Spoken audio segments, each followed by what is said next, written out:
কলিযুগের মানুষ, অল্পেতে সন্তুষ্ট। আমাকে একজন প্রশ্ন করছে, প্রেমানন্দ, বল দেখলে সবাই লাঠি মারে কেন? আমি বললাম, সোজা উত্তর, বলের মধ্যে হাওয়া থাকে, তাই বলকে সবাই লাঠি মারে। যে কোনোদিন বলে লাঠি মারেনি, সে তার সামনে যদি বল করি করি আসে, সে একবার চেষ্টা করে দেখবে। বলের মধ্যে হাওয়া যদি লিক হয়ে হাওয়া বেরিয়ে যায়, ওই বলকে আর কেউ লাঠি মারবে না, জায়গায় পড়ে থাকবে। তেমনি যশ প্রতিষ্ঠা অহংকার যৌবনে বছর, জগতের জাগতিক হাওয়া ভেতরে ঢুকিয়ে যদি বলের মতো ফুটে থাকো, সংসার তো লাঠি মারবে রে পাগলি, সংসার লাঠি মারবে। একবার লাঠি মেরে এগো, আবার লাঠি মেরে এগো। আর কতকাল পরের ঘরে থাকিবে শোনাবো, ও বউ রে গেল তোর দিনের বেলা, মাসে মাসে আসবে রে তোর স্বামীর চিঠি, ভোর সারিতে কোন পাবি না আল্লাহর বেটি। যখন গিয়ে দাঁড়াবে তুমি স্বামীর কাছে, হাত বাড়াইয়ে বলবে তোমার হাতে কি আছে।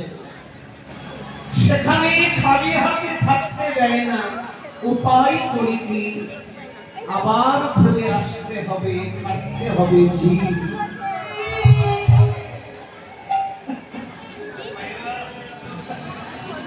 হরিনাম করতে গেলে কিচ্ছু লাগবে না, স্বভাবটাকে পরিবর্তন। একটা কথা আছে না, মায়েরা বলে মানুষের স্বভাব যায় না,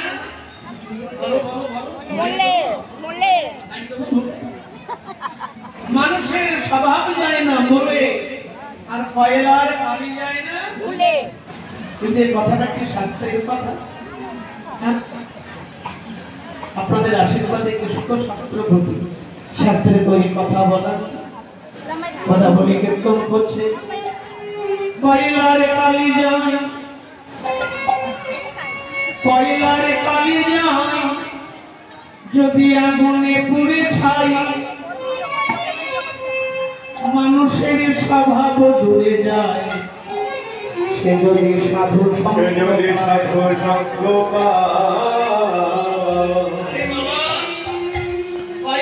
যদি অগ্নি দেবতার সঙ্গ লাভ করে, সে পুড়ে লাল হয়ে যায়, তার কোনো কর্মত্ব থাকে না।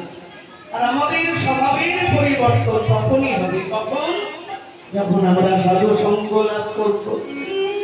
তাই প্রভু শ্রীমার সঙ্গে দুটি বাহু তুলে তোরা নাম নিবিকে, মায়ের কোন ধ্বনি হোক,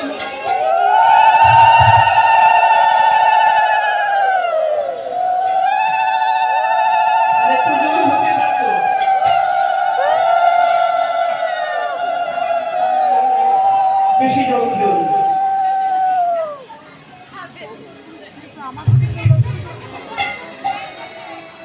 মায়েরা প্রিয় পারিষদ বর্গ সঙ্গে করি গৌর হরি কীর্তন করছে, তোরা নাম নিবি রে বদন ধরে, একবার বলে রে হরি তোরা নাম নিবি রে বদন ধরে, বলে রে হরি নাম নিবি রে বদন ধরে, বলে রে হরি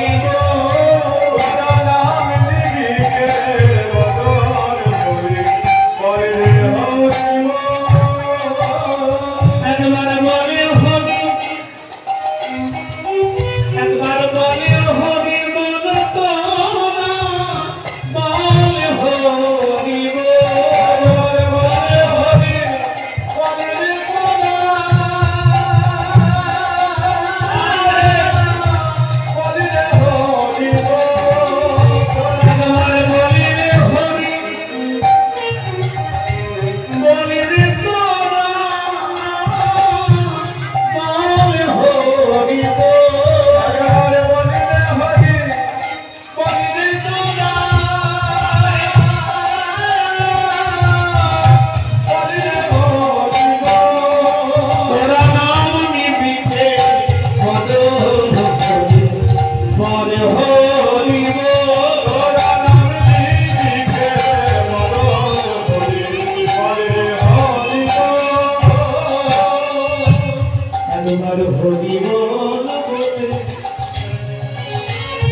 পৃথিবীতে যত আছে নগরাদি গ্রাম সর্বত্র প্রচার হবে মৌন কৃষ্ণ আকর্ষণ করাইতে নামের সার্থকতা জীবের নিস্তার লাগি নন্দ সুত হরি ভুবনে প্রকাশ হরির গুরুরূপ ধরে সেই চৈতন্য গুরু কৃপা করে ভুবনে এসেছে আর আচণ্ডালে সেই প্রেম দিচ্ছে। আচ্ছা, দান করলে কি দাতা হওয়া যায়? আমরা নবদ্বীপে যাচ্ছি, বৃন্দাবন যাচ্ছি, তারাপীঠ যাচ্ছি, দক্ষিণেশ্বর, গঙ্গাঘাট, পথের কাঙালকে মুঠো মুঠো পয়সা দিয়ে আমার অনেক টাকা আছে, শিবরাত্রির দিনে কাঙালি ভিখারিকে কম্বল দান করুন। আমার বাড়িতে দুর্গা পূজা হয়, আমার দুর্গাষ্টমী তিথিতে আমি কাঙালি ভিখারিকে বস্ত্র দান করব। এখানে হরির বছর হচ্ছে 50,000 টাকা দিয়ে কোন দুস্থ মানুষকে চিকিৎসা করতে আমি আরো কিছু দান করব, খুব ভালো করে চলবে। এখন যদি আমি মনে মনে ভাবি যে আমার মতো দাতা এ সংসারে আর কেউ নেই, মহাজন বললে প্রেমানন্দ তোমার মতো দাতা যেমন আর কেউ নেই, তোমার মতো মূর্খ সংসারে আর কেউ নেই। আরে বন্ধু, পথের কাঙালকে মুঠো মুঠো পয়সা ছড়িয়ে দিয়ে অন্য বস্ত্র কম্বল দান করলে সে কখনো দাতা হয় না। দাতাকে না বহুমূল্য সম্পদ, বহুমূল্য বস্তু কেউ যদি রক্ষা করে অবিচারে জাতি ধর্ম নির্বিশেষে সময়ের অপেক্ষা না করে, উঁচু নিচু বিচার না করে, পুরুষ নারী বিচার না করে, রাজা প্রজা ধনী দরিদ্র ব্রাহ্মণ মুচি বৈশ্য সন্তান সত্য সবাইকে এক সাম্যক্ষেত্রে দাঁড়িয়ে এক মৈত্র বন্ধনে আবদ্ধ করে যিনি জীবনের মূল সম্পত্তি জীবের দ্বারে বিলিয়ে দিতে পারেন তিনি হচ্ছেন শ্রেষ্ঠ দাতা। সে দাতা সে দাতা হচ্ছেন আমার নিতাই চাঁদ, সে দাতা হচ্ছেন আমার গৌর হরি। জীবের দ্বারে দ্বারে সেই নাম রজনী বিপ্রহার নাম শ্রীবাস অঙ্গনে কীর্তন হচ্ছে। খোলা জানলা দিয়ে চাঁদের কিরণ এসে পড়েছে গৌরাঙ্গের শ্রীমুখ পঙ্কজে। আর কি পদ্ম বন্ধ থাকতে পারে? অদ্বৈত আমি সুরধ্বনির তীরে যাব। অদ্বৈত বলে গভীর রাত্রি এখন তুমি একা যাবে, কাকে করে হয় প্রভু? শ্রীবাস বললে আমি যাব, নিতাই চাঁদ বললে আমি যাব, গৌরী দাস বললে আমি যাব। তাহলে আর বিলম্ব কেন? প্রিয় পারিষদ বর্গ সঙ্গে করি গৌর আমার চলেছেন কে যায় ওকে যায় নদিয়ার পথে কি ভাজা ওকে যায় ওকে যায় নদিয়ার পথে কি ভাজা ওকে যায় ওকে যায় নদিয়ার পথে কি ভাজা ওকে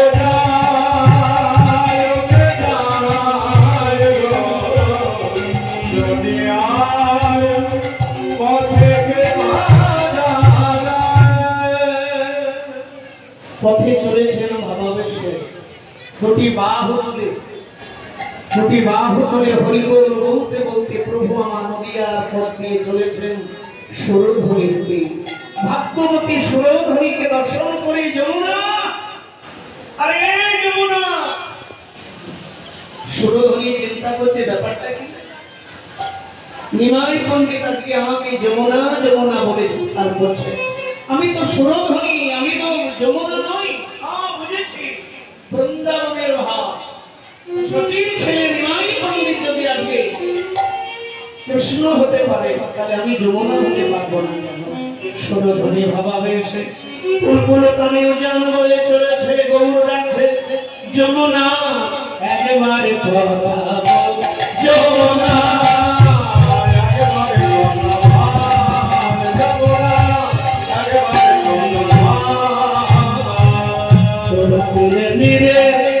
বিলাস লীলা কেন রে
অবশ্য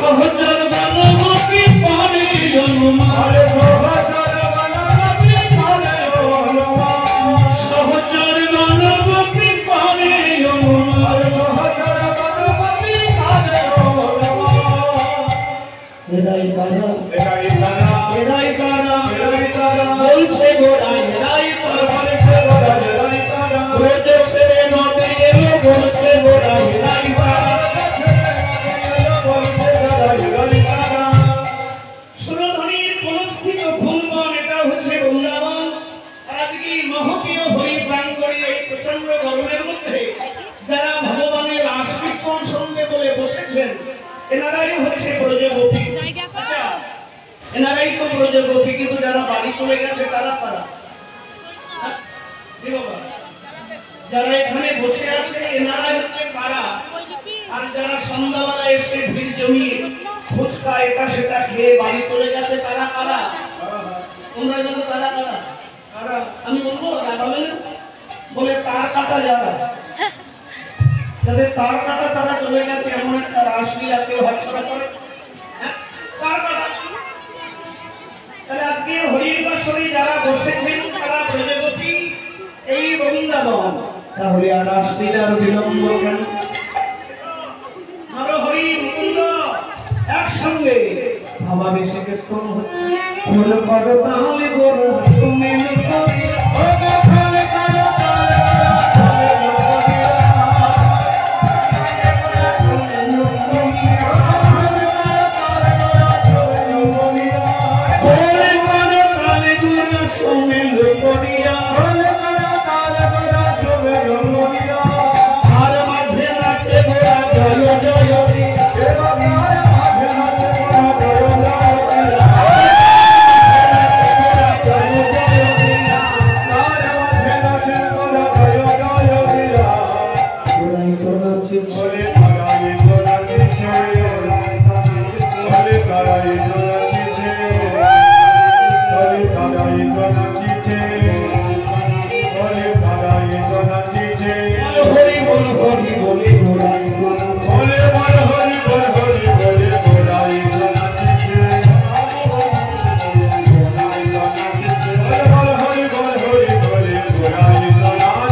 যার ইশারায় সমগ্র পৃথিবী নাচে। আজকে তিনি নাচছে পাওয়া যায়। সুরধনীর তীরে গৌর ভাবাবেশে দুটি বাহু তুলে পারিষদ বর্গ সামনে করে নৃত্য করছে। আর কে আছে? কোন কলকার তোরা সুমির উপরে এই যে কোন আছে এটা কি করছে? মৃদঙ্গ, মৃত্তিকারঙ্গ, মৃদঙ্গ। খোল তৈরি হয়েছে কোথায়? কারখানা। খোল তৈরি হলো কারখানা, বাজারে এলো, কিনেছে কারা? তুমি আমি কিনিনি। কি ভাবছো? বাড়ির চিন্তা ছাড়ো।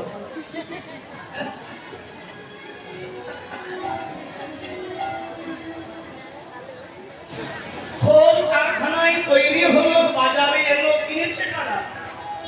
যারা বাজাতে জানে তারাই কিনেছে। আমি আমার দেখেছি ওনারা মাঝে মাঝে পাতা দিয়ে খোলের মাথায় ঠোকে। আমি বলি ভেঙে যাবে তো বলে ভাঙবে না।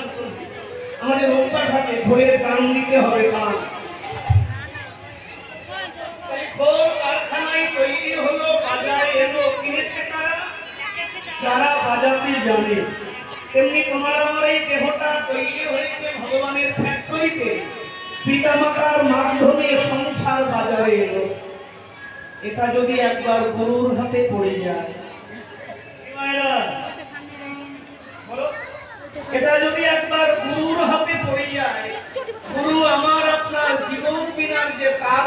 ঢিল হয়েছে, আনসুরা হয়ে গেছে, আনসুরাই বাজে, সেগুলো কি গুরু সূক্ষ্ম জ্ঞানে এমন ভাবে টেনে বেঁধে দেবে, বেশি টান দেওয়া যাবে না, টন টন করবে, আবার বেশি ঢিল দেওয়া যাবে না, ধপ ধপ করবে। গুরু সূক্ষ্ম জ্ঞানে এমন ভাবে কাজগুলোকে টেনে বেঁধে দেবেন যে আমার আপনার জীবন আর কখনো আনসুরা হবে না, সদা ভগবৎ স্বরে বাঁচতে থাকে। জগতে দুই রকম কুকুর আছে, একটা হচ্ছে পালতু কুকুর আর একটা হচ্ছে ফালতু কুকুর। ফালতু কুকুরকে লাঠি দিয়ে দুই ডান দাও, কেউ কেউ করবে, কেউ কিচ্ছু বলবে না।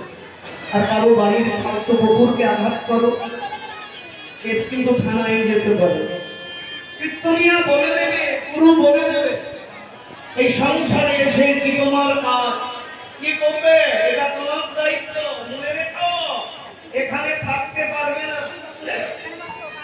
এদিকে শ্মশান, এদিকে গ্রাম, এক সাধু বাবা দামি কম্বল গায়ে দিয়ে শীতের দিনে রাস্তার মোড়ে বসে আছে, আর এক ছাঁচড়া চোর পেছন থেকে সাধু বাবার গায়ের কম্বলটা টান দিয়ে খুলে গ্রামের দিকে পালিয়ে যাচ্ছে, আর সাধু বাবা শ্মশানের দিকে ছুটছে। দু চারজন পথে হাঁটছিল, তারা বলে সাধু বাবা আপনি কি পাগল? বলে কেন? বলে চোর তো আপনার কম্বল নিয়ে গ্রামের দিকে পালাচ্ছে, আর আপনি শ্মশানে ছুটছেন, শ্মশানে গেলে ওকে পাবে। সাধু বাবা একটা সুন্দর কথা বললে, বাবারে চোর তো কম্বল নিয়ে গ্রামে যাচ্ছে, আমি শ্মশানে যাচ্ছি কেন জানো? ও আমার কম্বল নিয়ে যেখানে যাক না কেন, একদিন কিন্তু বাঁশের তলায় চারজনার কাঁধে আমার ওই কম্বল গায়ে দিয়ে শ্মশানে ওকে আসতেই হবে।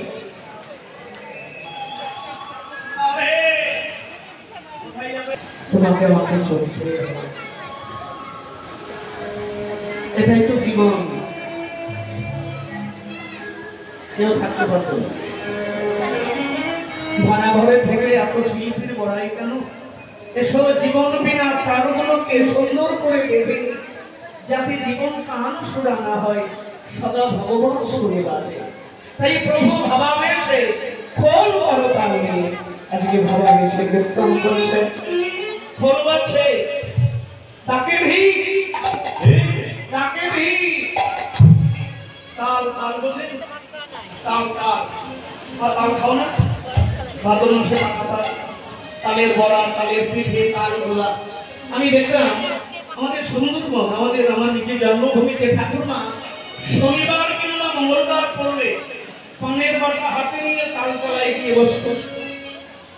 শনিবার কিংবা মঙ্গলবার হওয়া লাগবে প্রথম থেকে যে তালটি গাছতলায় পড়ত, সেই তালের গোলা বার করে নারকেল দুধ দিয়ে জাল দিয়ে যেটুকু হতো একটা বাটিতে রেখে কাকা কাকিমা বাবা মা জ্যাঠামশাই জেঠিমা পরিবারের সবাইকে এক জায়গায় বসে ঠাকুরমা ওই একটুখানি তাল সবার মুখে মুখে দিয়ে আমরা জিজ্ঞাসা করতাম, ঠাকুরমা তাল তো আরো ছিল, এই একটা তাল নিয়ে তোমার এত কেন টানাটানি বলো তো?